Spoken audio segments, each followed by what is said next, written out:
Celtics fans, shout out your city down in the comments. I want to know, where do you watch our show from? And if you comment where you're watching from, you'll have a chance at a shout out on a future show.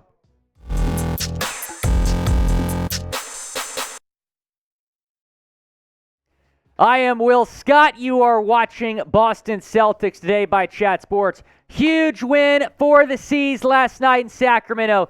They did not light the beam. 132-109 dub for the Celtics. Much needed win after the loss in Utah the other night. The Celtics are back in the 2 seed. We're going to talk about the game here in a second, but first, Jaylen Brown was asked after the game about his comments on the Ringer podcast, and obviously on that podcast he was non-committal about his future in Boston. Here's what he said about those podcast comments. I feel great on a 50-win team right now, which you can't take for granted. Tonight was the 50th win, and right now I'm focused on helping lead my team for another playoff run. And in terms of speculation, etc., I can't speculate on anything above what I'm doing right now. Right now, the only thing I want to clarify is the Celtics need to play better and win some more games. If I want to say something in the future about, the kind of things that's been floating around, I will. But in terms of right now, I like when people hear things from the horse's mouth, and when you see my reaction, my face, and everything, how I feel about what I'm saying. So, let's be honest, it was kind of a whole lot of nothing right there from Jaylen Brown. I didn't really say anything about his future, but again, he was non-committal about his future in Boston on that podcast. But right now, all he cares about is leading the Celtics to an NBA championship. So that is good to hear at least. I don't think he's focused on next summer yet. He's not a free agent this summer, but he is a free agent after the conclusion of next season. So in the summer of 2024, unless an extension is reached, Jaylen Brown is going to be an unrestricted free agent, which is why the priority this summer should not be trading for Joel Embiid, should not be, making a bunch of changes. The priority this summer, win or lose the NBA title this year, the priority this summer should be extending Jaylen Brown. There's no question about that, and I think it might be easier to extend him if the Celtics do hoist the Larry O.B. in June. If the Celtics do that, I think they're going to have a pretty easy pitch to Jaylen Brown. Stick around, win some more titles. But if the Celtics lose, there could be changes. And we'll have to wait and see. Now, will Jaylen Brown be extended this summer?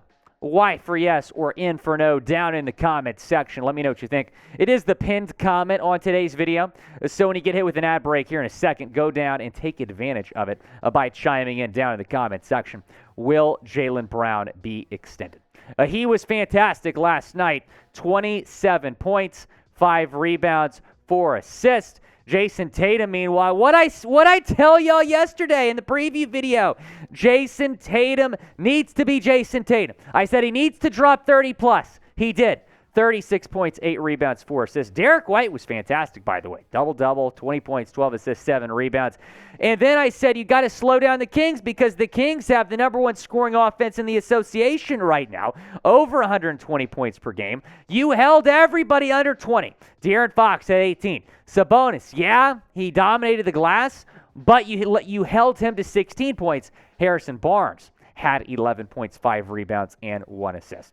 This win was huge for the Celtics. You go on the road, face a top 3 team in the West, and absolutely destroy them from start to finish. This game really was not close at all after halftime.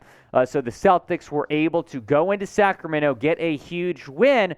I think that win is going to be a big confidence boost for the Celtics team, and they've got to get this thing back on the right track. 9 regular season games left. They have got to finish the regular season strong, go into the playoffs with a lot of momentum. Let me know your thoughts on the win down in the comments section. What is your one-word reaction to the Celtics win over the Sacramento Kings? Go down in the comments section and let me know what is your one-word reaction to the win over Sacramento. So after that win, the Celtics have moved from 3rd to 2nd in the Eastern Conference. standings. If they had lost, they would have fallen back of, of Philadelphia. So they'd be in third. So right now they're in second, just 2 games behind the Milwaukee Bucks with 9 games left. The Bucks have 10 games left. The Celtics have 9. So there is still an opportunity for the Celtics to get the number 1 seed in the East. We'll see what happens. They do play Milwaukee one more time. We'll talk about that matchup here in a second.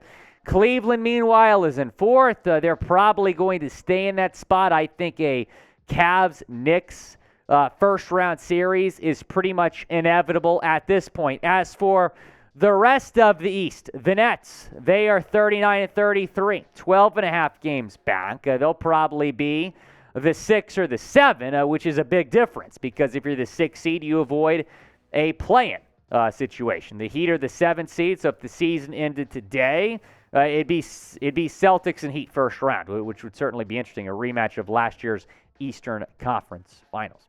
Where will the Celtics finish? What seed will they be in the playoffs? Let me know down in the comment section. Where will the Celtics finish? I would say 2 seed. But still a chance they can be the 1. We'll talk about that here in a second. But first, go and take advantage of this shirt sale, chatsports.com/realone. If you watch our channel, if you're a subscriber, that makes you a real one. You get a real one shirt in Celtics colors right there. Got a couple different colors to choose from, chatsports.com/realone. That link is in the comments and the description of today's video, chatsports.com/realone. Taking a look at the Celtics' upcoming schedule. The next 3 games should be wins, and should be easy wins, quite frankly. And then after that, you have the Milwaukee Bucks. So there's a situation where the Celtics and the Bucks could be playing on March 30th here, with the chance for the Celtics to take back the number 1 seed. So here's how this is going to work. If the Celtics win the next 3 games, and the Bucks lose 1 game before then, the Celtics, if they beat the Bucks, would get into the number 1 seed. So there's still a chance for the Celtics to get the 1. They're 2 games back, 9 games left, 10 games left for the Bucks. So there's still an opportunity. I mean, if the Celtics win the next 3 and then beat Milwaukee, I would expect them to potentially be in the number 1 spot. And they have the tiebreaker over Milwaukee in that situation. The season series right now is tied at 1 apiece. So whoever wins that last game on the 30th would have the tie break, as we welcome in producer Jeff Cooperstein to talk about the Celtics situation right now in terms of the playoffs. How are you doing, Coop? I'm good, man. Yeah, the Celtics are positioned pretty well here. They, like you said, they have an outside chance to get the 1 seed. I bet they end up with the 2, but they're still in a good position here, and I think they'll end up at least beating. If they're the 2 seed, they're smashing the Miami Heat in the first round. It's tough that Bucks game is on the road in Milwaukee, tough place to play. If that game was at home, I'd feel pretty good about the Celtics winning that game, getting back the 1. But the fact that they're in a situation right now where if they win the next 3 games and the Bucks lose before they play the Celtics will have a chance to take back the number 1 seed. And I will say this.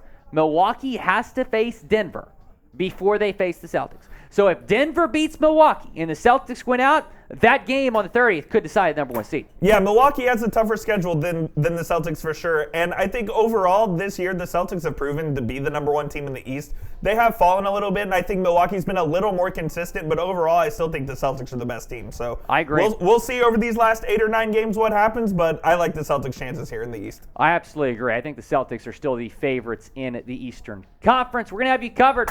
Celtics news and rumors. Be sure to subscribe to the channel, youtube.com/Celtics TV. Big game on Friday night against Indiana. And then after that, they face the Spurs, Wizards, and then that big game, obviously, in Milwaukee against the Bucks.